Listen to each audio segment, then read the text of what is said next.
think you can expect all the complexity of people and dramas, but just in a more beautiful package. It's a great big, warm, comforting Regency hug.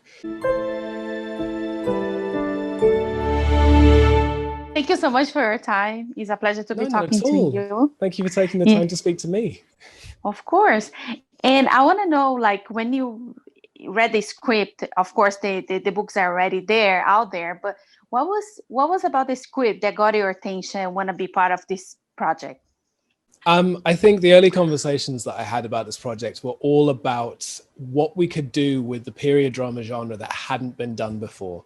And so how an audience could approach this thinking they know what they're getting into, but it just being more fun, wittier, sexier, faster, more glamorous than the genre typically has allowed itself to be. I think people expect things to be very orthodox when you do something in this time period. And we wanted to do exciting things that could bring the conversation forward in these dramas more than it has been before we got there, which I think is a pretty noble aim. Yeah, your character, like the Duke of Hastings and Simon, is very like mysterious, but at the same time, he's very charming. And like, how did you prepare to play him? I think I was very lucky that so much of it came organically. We had some fantastic source material, these novels that are already loved passionately by thousands and thousands of people. And so Simon was a living, breathing creature before I ever touched him. And then again, Chris Van Dusen came in and did his wonderful work in the writing on the script.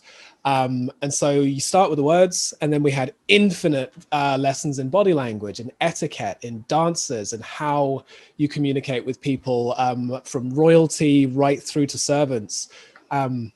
Combine that with boxing, horse riding, fencing, and all of this just kind of falls in quite naturally. And so I was lucky enough that just kind of through existing in this man's shoes, literally and figuratively, he started to form himself around that work.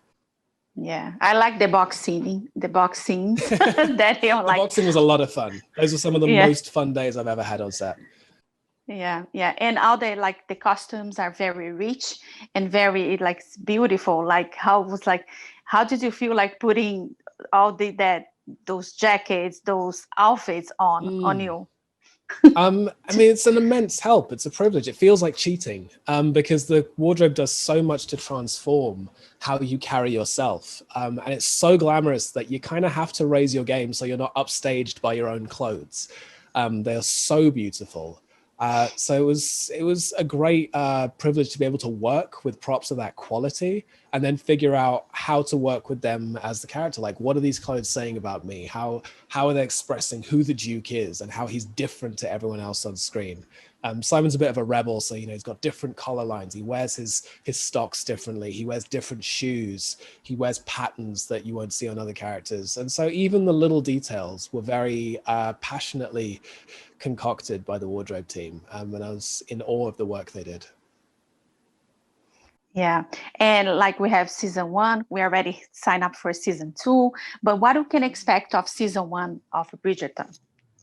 Season 1 of Bridgerton, I think you can expect a huge, glamorous love story. I think you can expect incredible sights. I think you can expect heartbreak. I think you can expect friendships falling in and out of each other. I think you can expect all the complexity of people and dramas, but just in a more beautiful package. It's a great big, warm, comforting Regency hug for Christmas at the end of the year that I think we all need somewhere nice to go and visit, and if that's Bridgerton, I think that's a great thing that we can do. Yeah. Oh yeah, exactly. I loved it, by the way. I think it was very well done. Yeah, the scenario, the costume, the cast members, everybody was like came out so beautifully and so rich. Like it's so good. I really enjoy a lot. Oh, great. Thank you. I'm so glad. Yes. Reggie, thank you so much for your time. It's a pleasure to talk to you. A lot of success, and I cannot wait for everybody to watch season 1 of Bridgerton. Thank you. Likewise. Thank you so much. Bye. If you like this video, don't forget to comment, to like, and subscribe to our channel right here.